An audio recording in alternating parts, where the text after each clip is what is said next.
We're here today to announce that Armando Navarro Jr. has been charged with 3 counts of first-degree murder, assault in the first degree, 4 counts of armed criminal action, and animal abuse after he allegedly shot and killed a family and their dog here in Platte County around midnight on February 2nd.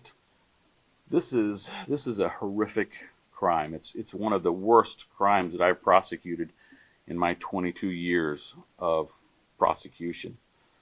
3 women are dead, and a surviving victim lost her mother, her grandmother, and her sister. Mr. Navarro was taken into custody in Abilene, Kansas, after he allegedly fled the scene in a vehicle that belonged to one of the victims. Detectives were able to track the vehicle to that location, and they contacted the Dickinson County Sheriff's Department regarding the vehicle. Deputies there said that he'd actually already been in contact with the driver and sole occupant of that vehicle, who said he was calling a tow truck.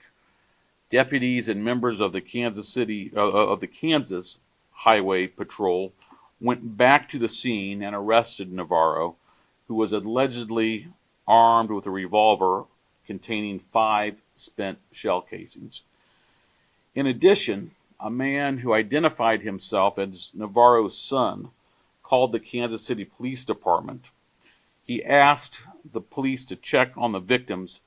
He said his father had called him at about 2 a.m. and said he had, quote, killed them all. The deceased victims' names are Jody Hopkins, who was age 49, Sherry Duncan, who was age 73, and Haley Hopkins, who was age 24.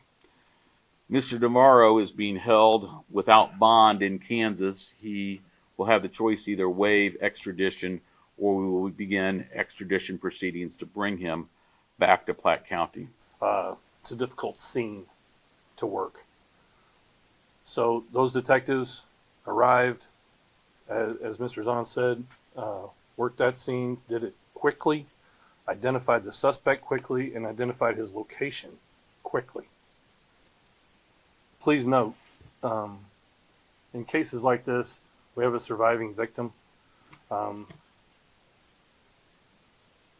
this is probably the most difficult part of our job, right? Is to realize that she's going to have to go through the rest of her life having been through an incident like this. In the coming weeks, I will also be reviewing this case to determine whether to seek the death penalty. We'll do that after consulting with the victim's family and further reviewing the facts of this case. That's not a decision to be made lightly, and it's not a decision I will make today. My prayers are with the entire family, and I want you to know that we will utilize the full weight of Missouri law to bring this defendant to justice.